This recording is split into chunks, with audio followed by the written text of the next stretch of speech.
It took 2 years after COVID for teachers to accept and say, hey, this PBIS thing, it's working for our students. Students are following expectations on campus. We're seeing a lot, like a decrease of behaviors in the classroom as well. And we built upon it. When we saw increased behaviors in the classroom, we started a form where teachers can use to help as part of a restorative practice. Welcome to Principal Office Hours, where we swear there's no detention slip waiting for you. Just real talk from real principals who've survived everything from budget apocalypses. Today on the show, we're going to be trying a new format. We're going to be exploring a story of educational transformation that is focused on inclusion and support for all students. We're heading over to Harvest Park Middle School in the Pleasanton Unified School District out here in California, and they have been recently recognized for their incredible inclusive programming that won the prestigious CSBA Golden Bell Award in 2024. Now, their journey began a few years ago, where students who were receiving special ed services were often in self-contained settings, they were separated from their peers, and had a high exclusion rate from general education and limited access to electives. This isolation that they faced impacted their long-term outcomes. When Harvest Park noticed this, they then committed to creating a more accessible environment that was built on the core principle of least restrictive environment, or LRE. This looked at educating students with disabilities alongside their general education peers whenever possible. It required addressing gen ed instruction, accommodation implementation, grading practices, and so on. And since then, they have actually significantly reduced the self-contained resource sections and led to more students being on track for college requirements and gaining access to electives. At the heart of it all, Harvest Park focuses on the whole child, including emotional success. And this is some of the thinking behind their swanky remodeled wellness center that offers therapy, groups, restorative circles, and even animal support like dogs and llamas. Which is incredible. And it's a way of being both reactive and proactive in supporting students. And they're actually going to be applying for another Golden Bell for this. So all the best of luck to them. And today on the show, we're going to be hearing from the amazing team that is behind this work. They're going to share their story, their challenges, and impact they've created. Maybe just to kick us off with a quick round of introductions for all the listeners, Russell is their principal. Russell, if you could just open us off with the intros, please. Hi, I'm Russell Campisi, Principal at Harvest Park. Tessie, why don't you take us away? Hi, I'm Tessie Gonzalez, one of the vice principals at Harvest Park. I'm Madeline Lee. I'm the head counselor at the park and also our leader alongside with my PBIS admin, who's Tessie Gonzalez, and Russell Campisi as well. They're both heavily involved in the PBIS program. I'm Libby Zane. I am a 8th grade resource teacher, but also the department chair for special education at Harvest Park.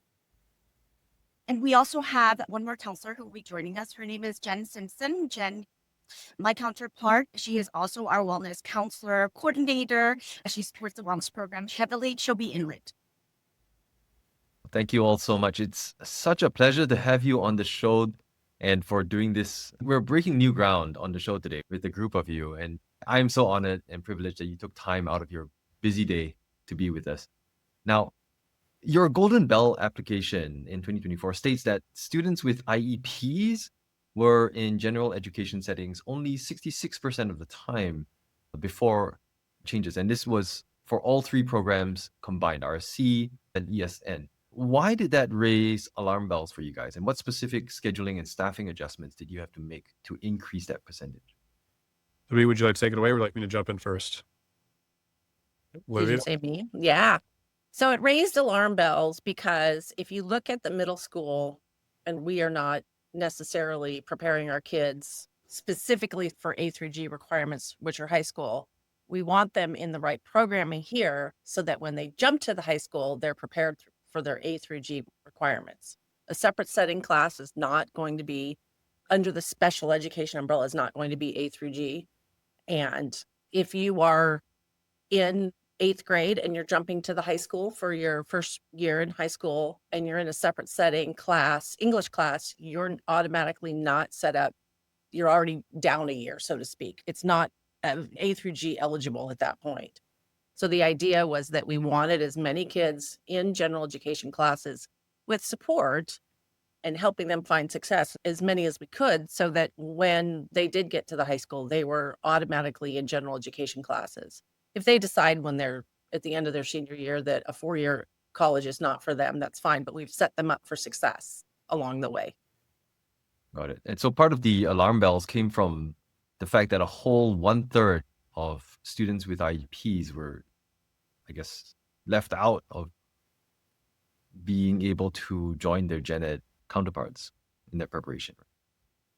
Yes, I would say that's accurate. And now I don't have the number. Russell can jump in, but it's much less. All of our students who are in resource, I can tell you, are in general education classes.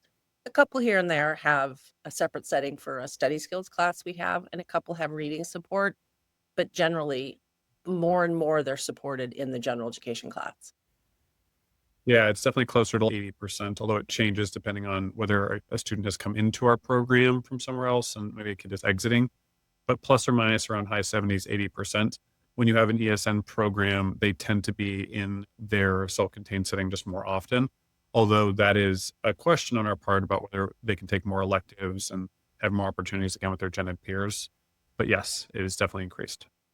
And this change happened over a course of 3 years? It was primarily a stake in the ground at the middle or the end of one school year, saying we're going to start thinking about putting as many kids in general education and helping them find success for the following year. So it's pretty much a year. There was that students actually saw the effect of it where they were in general education. There was a fair amount of planning that went into it ahead of time and a large number of conversations that Russell initiated across the staff. I think the kids probably saw it in a matter of a year. It was really fast. I think by every measure, you would say it's fast. What Libby and IAT did at the time that was pretty mind-blowing is that they did so many extra IEP meetings to inform the families of our thoughts on this and like how to take it in a different direction. So if you look at it from a numbers perspective, they made the decision, which impacts the next year because they changed the master schedule. But we saw a change that was substantial within a 3-month compressed period where they had those IEP meetings. But it was fast. There's no other way to describe it, but very quick. Yeah, how did you make those scheduling and staffing adjustments just over that period of time? Like that is like a blink of an eye in education to be able to get that done in such a short period of time. I'm going to say it was a decision and figuring out how to support the students in their classrooms, but it was hours and hours of time with me looking at the service minutes that a student required and the staff that we had to support. And in conjunction with Maddie and Tessie working with the master schedule and figuring out, they really created the master schedule. And then there was hours spent figuring out the best way to support the students. So Madeline and Tessie, you guys worked on the master schedule to be able to pull all of these together. And what were some of the challenges that you had to overcome with such a dramatic shift in that master schedule in that short period of time? I'm going to start it for Tessie because Tessie obviously does the bulk of the master scheduling. But in terms of counseling scheduling, the biggest challenge was really visiting and revisiting all of the master schedule itself and making sure that every student in terms of our specific populations that we want to support, ensuring that they have the classes within their special education services and their minutes met. We have to make sure they receive those classes. In addition, we had to make sure our 1,100 students had a perfect schedule as well. So it really was months of moving specific classes to different periods, different schedule, changing of teachers' break times, prep times overall. And it really was just trying months, making sure that trial and error. Yeah, I'd say that when we did it, we always had our students with IEPs in a science class, for instance, and that was my previous experience was science. And so I always saw the students in my class when we did this, now we're trying to give that same privilege to all of our students. And to do that, like Maddie said, it was a constant balancing act back and forth. We learned a lot from doing it, and every year we learn a little bit more. And for instance, Libby and I have already sat down for this coming up year and basically hand schedule and give priority to our students with IEPs, because we have to make sure we meet their needs and their service minutes and all those things. And then that gets locked down, and then we work out the rest of the schedule. But this way we can not only make sure that we're meeting their needs, but also that we are keeping a balance as far as number of students with IEPs in a particular classroom, and spread that number out so everyone has a few instead of clustering and clumping, because we found out really quickly that can happen pretty easily, and kids would all be locked in to a very similar schedule. And that's not what the intention was. The intention was for them to enjoy the same experiences that their other classmates that they would have. We're constantly learning and evolving. Just to That's- add on, this is like really important because the three of them together have to have regular dialogue to ensure that each kid is both getting their services, getting their electives, making sure there isn't a clumping. And this is the part that I would say distinguishes us from other school districts. There's a conventional model where when you do something akin to co-teaching, you have somebody at the secondary level who anchors you with another gen ed teacher for a course. But then that means that maybe a third up to, but a little bit under a half, will be kids with services. If you go past that half, it's no longer, in most cases, to be considered a gen ed classroom. And so there's a convenience in a sense because you have the specialist along with the content specialist along with the kids in a room. But in general, research doesn't support that you should fill a classroom with all of these unique learners with the assumption that as if they would all get the same support with the same need. They all have different needs, need different supports. And that ends up making it so very hard for the two individuals to customize and differentiate for those kids. So part of what we're proposing here is that you have a more even distribution. The whole entire staff are working together to support the kids, which builds a culture of inclusion. And then you may have 2 to 3 kids, ideally, although not always, who would be in the classroom, which is more like 10 to 15% in a given classroom. But part of the sort of the genius of what Libby's team worked out is when we think about supporting a kid, you don't have to max the minutes. It's really about a collaboration of the team and the teacher to support. And so what we do here is something that often with reduced minutes allows for a greater spread with the same number of staff.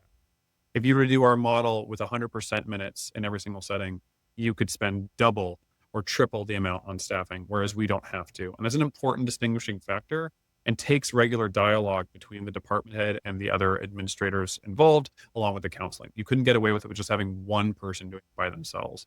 It has to be a team effort. Thank you for pulling all of that together for us. Certainly, it's very clear that this goes above and beyond the usual challenges of master schedules, where it already is tricky enough without this overhead of additional coordination. But it looks like your team really went above and beyond to ensure that this environment for students with IEPs was really that much more inclusive and that much more helpful for their development. And this kind of brings us to the whole idea of this multi-tiered system of supports and the framework that many schools use, which covers not just students on IEPs, but pretty much everyone, and just has a different way of delivering education services to different students depending on their needs. And one of the areas that was interesting to me was that you've connected your wellness programming with the MTSS framework. How did you think about this, and what are some of the data points that help you to identify specific wellness needs of your student population? I can start by talking about our PBIS framework. We've always had positive behavior interventions and supports framework within our system. And it was during COVID when we needed to connect with our students online wise, Jen and I would basically send out a weekly survey online. And that happened after COVID as well, was that feeling of connectedness with each other, and also that isolation feeling really increased. And we saw that when they returned back to school. We saw a rise in a lot of behavior challenges within the classroom, on campus, outside of the classroom as well. And we restructured our PBIS framework. Prior to that, we were always toggling between a silver and bronze recognition for our implementation. And so when we went back on campus, we rebuilt our firstly tier 1, which is school-wide teaching and reteaching school expectation first and foremost, because in order for a student obviously to feel that they're safe and comfortable on campus, that this is a place where they can really call a second home. A student comes here half of their really days, I guess a week here, and we just wanted to make sure that we had a feeling of connecting on campus and feeling safe on campus. We have a behavior expectation here called a Patriot Path. So we taught all those expectations. We aligned it, or we grouped it with, coupled it with an acknowledgement system. We call it the Patriot Path Ticket Raffle. Students who follow the Patriot Path, they'll receive a raffle ticket. And then by the end of the week, we raffle out our weekly winnings for 5 students every week to acknowledge them for their positive behaviors on campus. And so that was the start of it all, because our central goal is really to reduce that feeling of isolation and increase that connectedness feeling on campus. And slowly, once our teachers and students were on board, I felt as the PBI's coordinator, our teacher having buy-in was really that secret ingredient or key to success at Tier 1. If the teachers are not interested in this positive reinforcement, no students will be receiving this positive reinforcement on campus. We're not going to be able to implement this with fidelity. It took 2 years after COVID for teachers to accept and say, hey, this PBIS thing, it's working for our students. Students are following expectations on campus. We're seeing a lot, like a decrease of behaviors in the classroom as well. And we built upon it. When we saw increased behaviors in the classroom, we started a form where teachers can use to help as part of a restorative practice. So for example, if students are exhibiting a lot of problem behaviors in class, it does not require a discipline referral, then they're going to use a form, and students are going to identify what life skills do they need to focus on firstly, and what the situation was, the reflection part of it, what needs to happen or change in order for that situation to repair itself, or what action they'll need to take in order to take responsibility for their action. And by 2023, 2024, we applied for our platinum recognition with PBIS, and we finally got that platinum recognition. And that really was a testament to what we've been doing with a lot of consistency and fidelity in our campus. I think I'm going to have to pass it on to Jen and just for her to tell more about our wellness program. But that really was to make sure our students were comfortable on campus. Yeah, welcome, Jen. Yeah, and I think to speak to Madeline's point, I don't think you can talk about behavior and changes in behavior without also talking about wellness and the state of mind that our students are in. Although we have always had a wellness programming to some degree through our counseling department and everything, it was mostly preventative. And we've always seen that, and we've always seen the need to, but especially coming out of the pandemic, the growing need for social emotional services was super obvious through our cost process, which is part of our MTSS. So more and more of the referrals for intervention were having to do with mental health and wellness. The behaviors of school avoidance, the behaviors of impulsivity, acting out in class, behaviors associated with social skills or lack thereof. And so our current wellness programming was born out of that need to prevent escalation into these more serious mental health symptoms like full-on school avoidance or heightened stress responses, severe anxiety, depression, suicidal ideation, self-harm, etc. From our cost process, like we got those data points and knew there was a need, but then we also saw that need through our own like student needs surveys, the California Healthy Kids Survey. So we really took that all into consideration when building our wellness program to support our behaviors and our MTSS framework. Thanks, Jen. For those of us who are not in California, could you explain the cost process a little bit? Yeah, the cost process, it's COST, stands for Coordination of Services Team. And that's something in which we have many different stakeholders at the table as far as student support.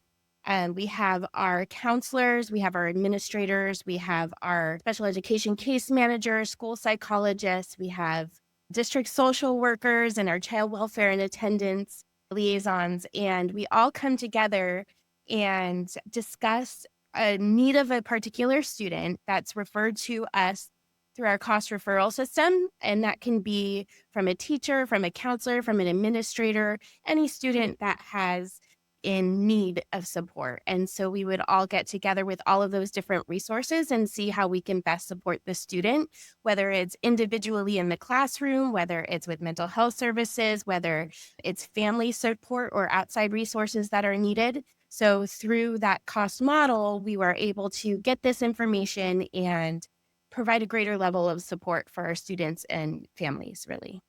It's awesome. Thanks for leveling us all up, Jen. And now we've spoken a bit about the programming and the way that we have thought about programming. And certainly, like, huge kudos to you guys for going from silver to platinum on the PBIS recognition so quickly.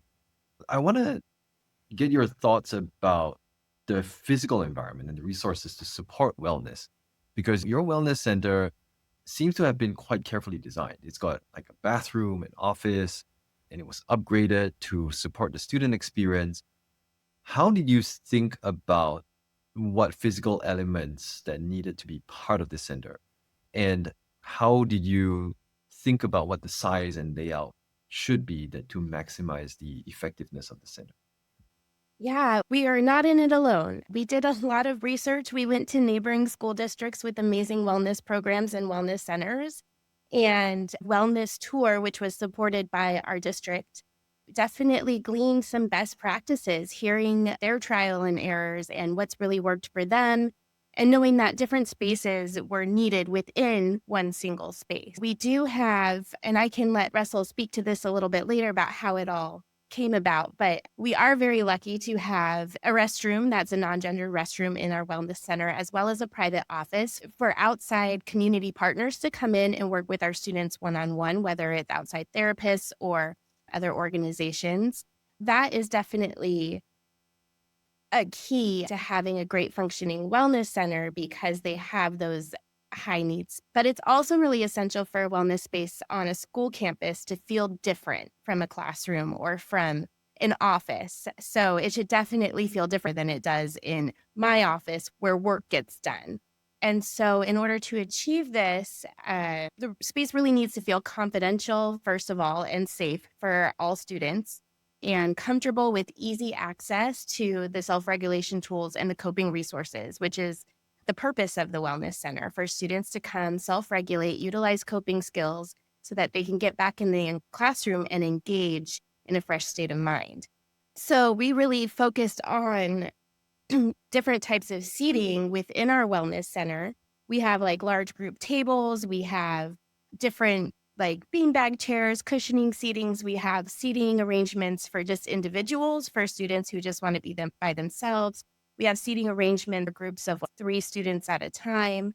Also, to speak to the safety of our room, we really wanted diverse representation. So it's very intentional the way that we have included LGBTQ materials and visuals, as well as like cultural things and things that students could connect with and relate to in that. And then we also put like sensory items throughout the room, like different textures, different lighting in different areas, different sounds, different smells. It can really meet a variety of needs while helping students feel calm and safe.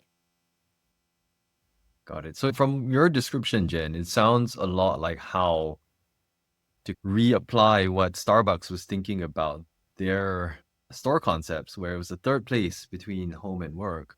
And from what you're describing, it sounds like your wellness center is really that third place between the classroom and the office, where students and staff members could go to for safety, to recharge, to even conduct small group sessions. Is there anything else about the design of that and the inclusivity that you want to highlight before we move on to talk about the staff collaboration and the nuts and bolts of changing processes to be able to support the programming?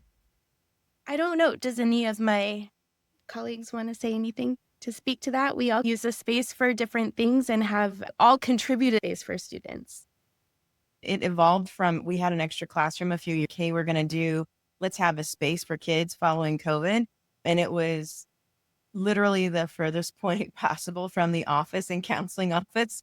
And we very quickly said, yeah, this isn't going to work. So when we found the opportunity to move it like directly across from the office and counseling office, and like you said, not that step between the classroom and coming into the office or to see a counselor, just to reset was huge. That was very important.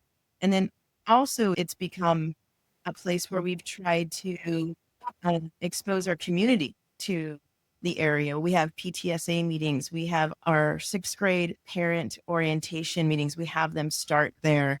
And so that way they understand what that space is. And we're really trying to utilize it. We've had some board events there and cabinet events there too, just to make sure everyone understands this space, because it is, we feel very fortunate, but it's very unique space, especially at the middle school level. And I know Russell had a lot of the vision going into it about what was needed. And Remember, I still was like, hey guys, what do you think? And y'all took it away. But if you're talking about beginning to end, there's finding someone who has hopes and a vision. So initially started with Jen and then went to Maddie, and obviously everybody else was involved.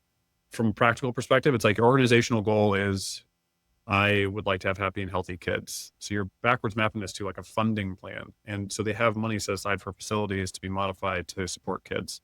We then have a data set that shows kids have particular needs, suicidal ideation and other things.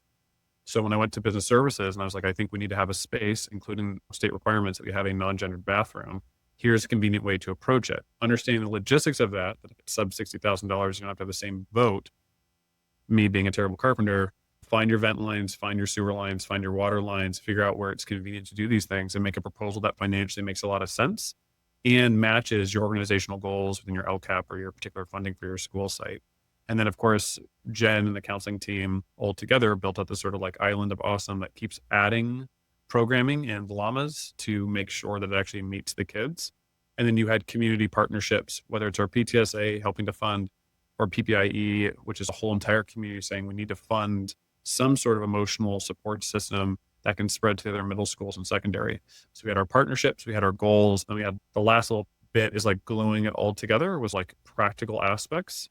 That's more probably where I stepped into it. And then you have something, again, relatively fast. We went from not having a maybe full coherent wellness center and program to having it, because it already started, it already had different aspects of it beforehand, to one in really more like 18 months or so.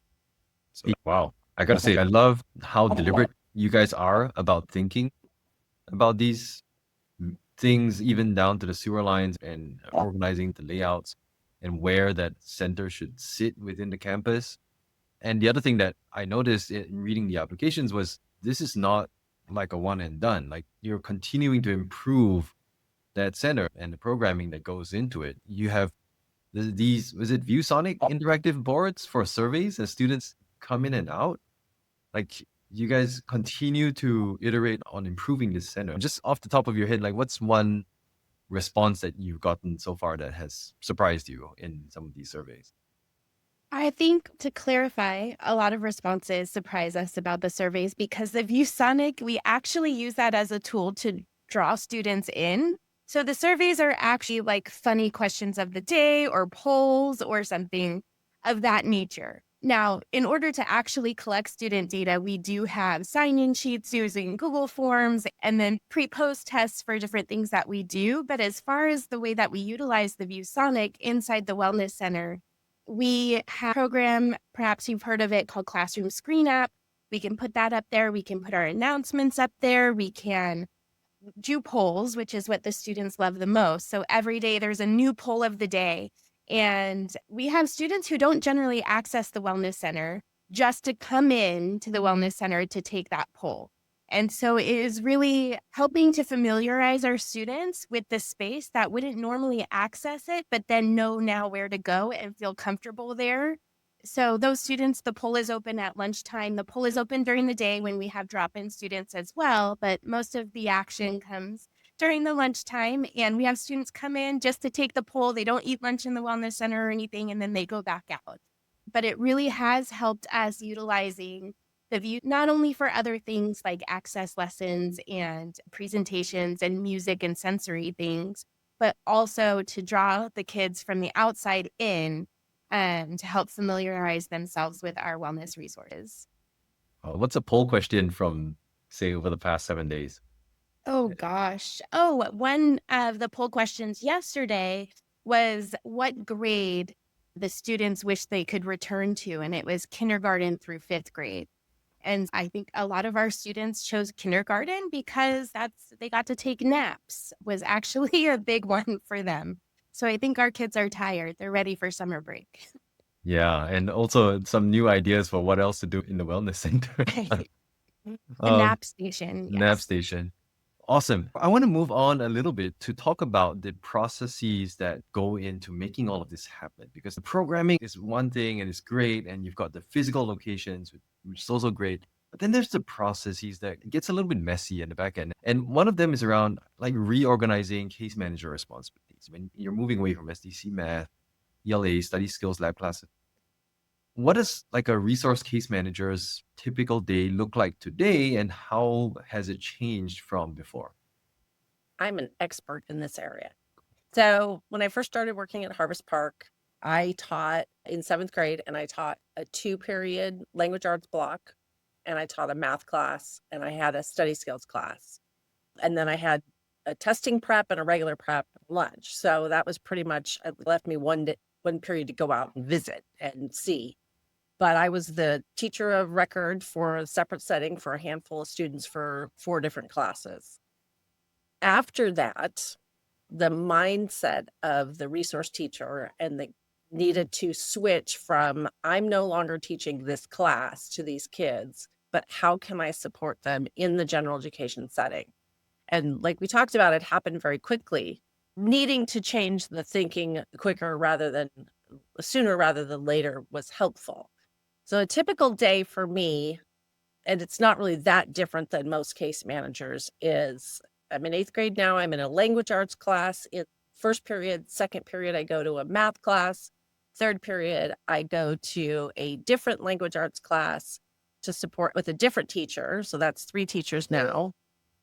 Fourth period is prep. Fifth period is lunch. Sixth period is testing. Seventh period, I'm in another language arts class with a different teacher. And then 8th period, I can support a study skills class. I have a full-time paraprofessional, and she is in 3 different math teachers throughout the day.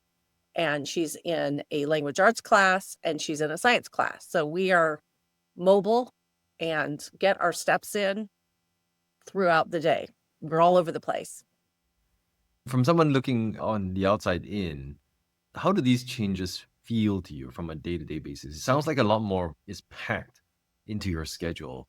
Like I mentioned, changing the mindset was very helpful. It took some of us longer. It took some of us a shorter period, and some of us never were able to do that and maybe chose retirement or a different path. And that's totally fine.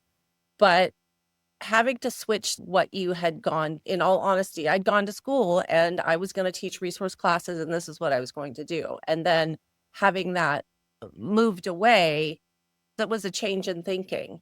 I think that others looking in, and I've heard this from peers at other middle schools, how do you manage all of those things and the case management? And the truth is, if I don't have to, the case management stays steady throughout the entirety of no matter what you do.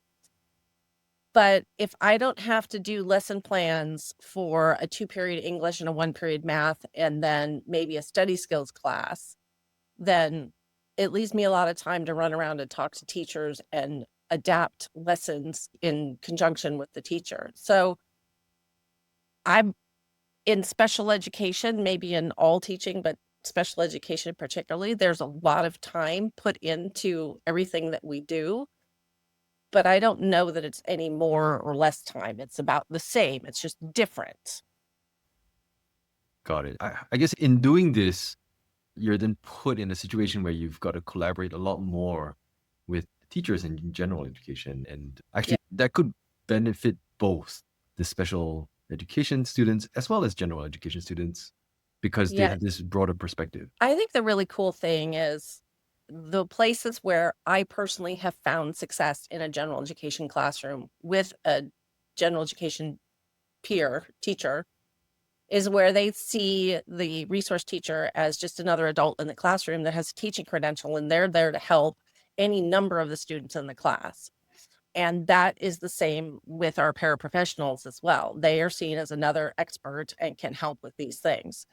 I find, again, the most success where the teachers are open and willing to collaborate and understand that they're all general education students first, and some of them just have different learning needs. Anecdotally, some of the teachers that I maybe thought wouldn't find it as easy to do this, I've found the most success with. And it has to do, I think, a lot with the relationships that are built over a handful of years. Can I highlight a couple of things that Libby said? Because I think they're really important. There were teachers on campus, many who were like, I don't see how this is going to work. B, they thought this is your problem. You have to figure this out. As in, these are your kids, your issues, versus these are our. So that's not everyone. There were some. She formed strong relationships, and there are teachers on campus who went from having very serious reservations to being completely and utterly all in. And that creates a collaborative culture that is very positive. Doesn't mean we've gotten all of it. Doesn't mean everything is done by any stretch of the imagination. But when you see other adults as being people that you want to be there, that you're inviting in, it becomes an open structure of collaboration and discussion. Like, how would you do this? And that applies as much to our paraprofessionals as it does to our case managers. There's a real interconnection / dependency that we are co-educating together, and that just spreads. We have mentors on campus who are in security or who are custodial who also play a role. So it ends up being this very collaborative space. And obviously it's worked very well for Libby, both academically and emotionally, but then it starts to spread. That collaborative piece, like where it's really important that Maddie and Jen and Tessie be involved in those things. Think, how do we support this student with their social emotional needs, for example? And we also have services. That wasn't planned for, but followed by necessity, just because when you build strong relationships, you depend on each other. It's a self-feeding, self-prophesizing process. It has been really cool to watch. I'd like to add to that, to what Russell was saying, really, because I completely agree. Like, we've had so many changes systemically at Harvest Park in order for all of our positive growth. And in all of that, I really do believe that Harvest Park really has the dream team, in that because we believe, it really encourages our staff to listen. We hear them, they hear us. Russell had a vision. I think collectively our school shares the same vision. It's just a matter of how we decide to get there, or what we think is the correct process to get there. And we're really patient with one another. We trust our own strength and each other's strength to build upon these systems that we create and all the positives that we bring on campus. So our whole staff really believes in each other. And I think that's really why we're continuing this growth even for till today. That's amazing. Thanks for sharing that, Madeline and Russell. And all of this, it's so tempting sometimes to hear all of this and say, okay, this is great. We're all in this kumbaya moment and we feel great about working, but what are the results? So I think there are a lot of people out there who are looking at like hard results, and you guys deliver that in spades, right? Even if you put aside all the prestigious awards that your school continues to win, and I say continues because even as Russell and I chatted the last time, you guys just won the Battle of the Bands on top of everything else. Yeah. You're in this winning momentum. And on top of all of that, when you look at the lagging indicators, you spoke about student connectedness rates. Is this through a survey? It's through a survey, right? The California Healthy Kids Survey. The Healthy Which Kids was Survey. Previously given biannually, but it's now given annually. Yeah, so you get that consistency in benchmarking across all of the schools in California. And you guys increased from 71%, which is already pretty good, to 80%, just following some of these changes. And it's improved all your academic results, the social emotional results. We didn't get into all of that. What do you think are some of the biggest outcomes, like student outcomes, that you're particularly proud of from having the changes in SPED programming and the wellness programming that you feel have driven for you? I think that it's not something that's a numeric outcome necessarily. I see the staff and the kids, it's not an us and a them. It's not those are your students, these are our students. They're all our students. The kids have, our Harvest Park students, JET-in or otherwise, have accepted our students with learning differences. So because they don't see a difference. They acknowledge, I've seen kids at lunch and they're all interacting with each other, even with our students with the most extensive needs. And we have some of our students that are gen ed having a position of being a teacher's aide in classrooms. And just the engagement and the acceptance, I think, is huge, because academically, it's fantastic that everyone has, that we have the privilege to have great teachers and have what we have academically, but those soft skills and the life skills of interacting with each other and accepting each other and appreciating everybody's differences, that's a life skill. That's going to go much further. And our kids that have our most, especially those with the most extensive needs, they feel it and they know that they're part of the school. It's not, oh, I'm here, but I'm not part of the school. They've all experienced what their peers have experienced, and that's something that they deserve. Within PBIS standpoint, I echo everything that Tessie was saying. I think that the greatest motivation within our PBIS team really right now is seeing the change and the changes in the system that we've implemented and how it affects students within specific populations, for example, special education or any students with disabilities, whereas we're able to brainstorm and think about having existing routines and teaching expected behaviors where it makes all students feel safe and each unique student feel safe, versus where we used to say all students, we really aren't thinking deeply enough about what is it that will actually benefit all students in all of their needs. And so that has been really eye-opening in continuously working towards changing and updating our school-wide supports overall. Got it. That's perfect. And we started this episode with a very ambitious goal, or at least I had a very ambitious goal of trying to bottle the magic of that dream team that Madeline described earlier into a 40-minute podcast so that others listening may be able to replicate that. That's always very hard. There are a lot of things that just speaking with this team would become like clear. It's clear to me, and for us listening, it's also very clear that there's something special that's going on.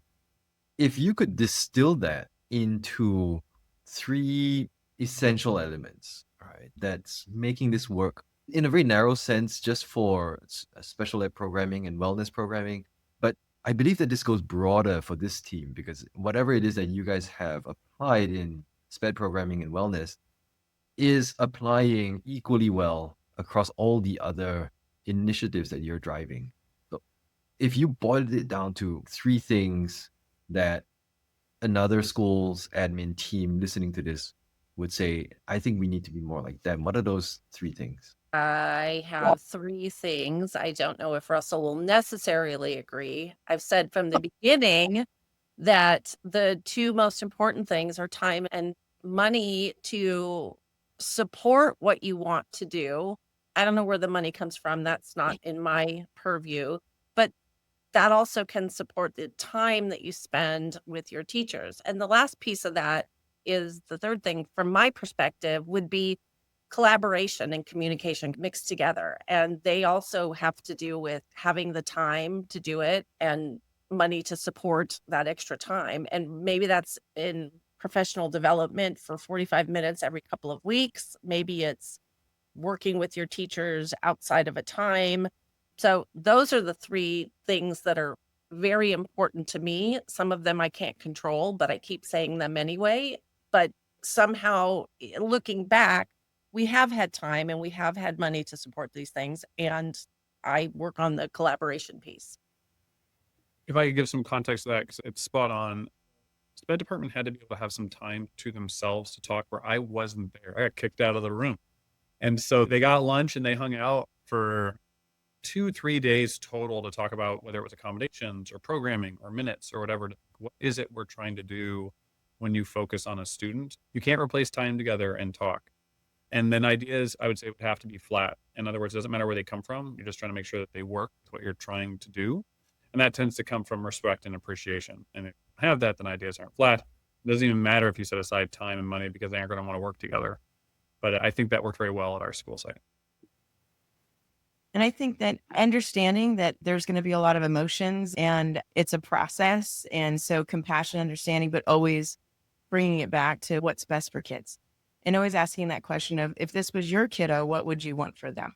I think when you get to that level of questioning, because you've developed a lot of trust and relationships with your staff and respect, then when we can come back to that question, I think people really get down to what's important. And when I say respect too, that's not just the teaching staff. Like Libby mentioned, the importance of our paraprofessionals. We've been doing more and more with including them and giving them a voice, because they are the ones that are in the classrooms and they know the kiddos and their needs the best. So utilizing everything, because the job's too hard to do in a silo or by yourself. Yeah, and I would agree with that. Definitely to add in that educational cliche where students come first, and that needs to be the baseline, the bottom like thing that you build, foundation you build everything on. You can, like, yes, we all need time, we all need money, we're in education. That's a resource we never have enough of. But without knowing what your student need is and how best they're going to receive the support for that, then you're not going to be able to utilize that time and money efficiently. So making sure everyone is on the same page as far as, yes, we've collected the data, we know what our students need, and we know their voice, we know when we are able to give it to them. And then, of course, like buy-in from the staff and the administration, so that all provide the same thing with the same goal in mind, which is to serve our students. I agree with all of that. Definitely eyes on the goal always, because there will always be setback.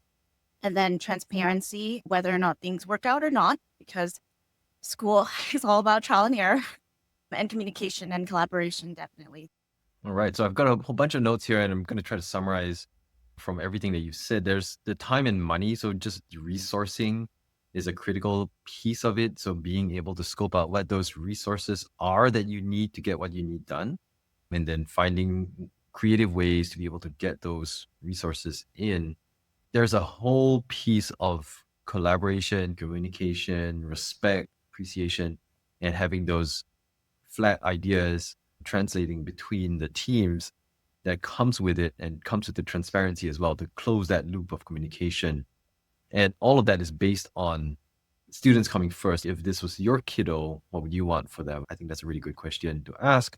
And I would just say that even though it is an educational cliche, there are many ways that teams fall apart because the other parts don't fit in. Even if everyone had students coming first, but you aren't able to align on what that means and what then we need to do moving forward, like things still come apart.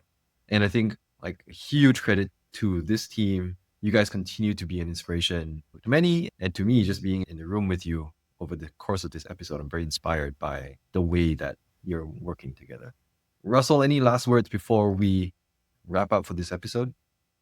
Yeah, I lucked out. Derek. Yes. It was That's great. awesome. They are amazing people who've done amazing things, and I'm glad I've been here for the ride. That's so great. And thank you all so much for being on the show and for bearing with the experimental format. And for all of you listening, I hope you enjoyed this. I felt a really good deep dive into some of the implementation specifics about driving an award-winning program at a middle school. Thank you all for listening. This is your host, CT, and I'm signing off. And that's a wrap on today's Principal Office Hours. Before you rush off to put out the next school emergency, take 2 seconds to subscribe. It's way easier than getting your budget approved. And if you like what you heard, head over to principalofficehours.com to sign up for weekly updates on the show. Also, the best compliment would be to tell your friends about us, especially the ones who look like they need therapy or a career change. We're going to be back with fresh principal insights and inspiration every week.